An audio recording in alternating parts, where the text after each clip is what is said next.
In this section, we'll be working with text and adding 3D assets with Cinema 4D Lite. In this lesson, we'll learn how to add text, work with Cinema 4D Lite, we'll look at Cineware layers, and 3D channel effects. In this video, we'll learn how to add more text to our project and add some effects. So this section will mainly focus on 3D text in Cinema 4D Lite. But while we're here, I wanted to show you how to add some fun effects to regular text. We'll add a text layer by making sure the main composition is selected and choosing Layer, New Text. The text we want is by Jessica Hickman. Jessica is the creator of all the artwork we're going to be using in the animation section. If you want to see more of Jessica's work, you can find her at jessicahickman.com.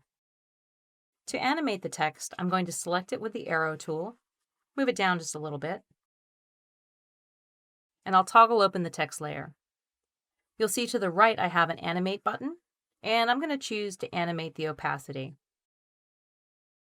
If you toggle open the Range selector, you'll see that it has a start and an end. I'm going to animate the start by making it 100 and bringing it back to the beginning of the timeline and setting the start to 0. I'll also change the opacity down to 0. And as I play through it, you'll see that the text animates on from left to right, or from the start to the end.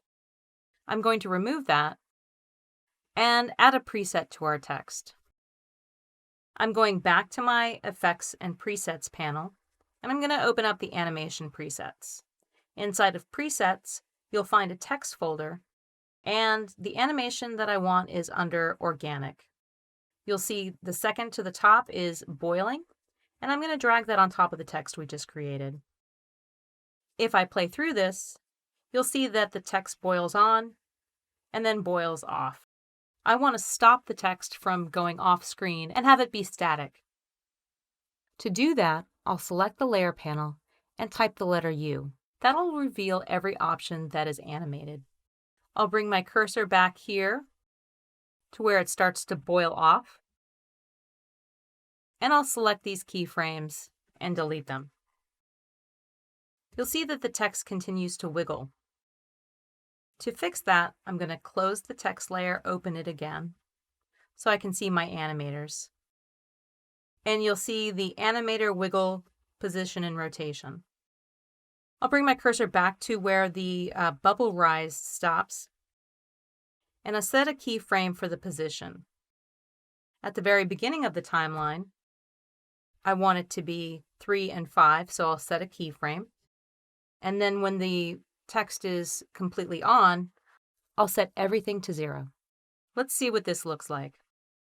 As I play through it, you'll see that the text boils on and then continues to jiggle after the 2-second mark. Let's fix that. I'll toggle close the text layer and toggle it open again so I can see my animations. And I'll move my cursor to where the text is fully on. I want to open up the animator wiggle, position, rotation and add a keyframe for both position and rotation. Let's bring the CTI back to the very beginning and set keyframes for both rotation and position. Going back to the end of the animation, I want to set everything to 0. And now when we play through this, it boils on and then just waves in the water, which is what I want.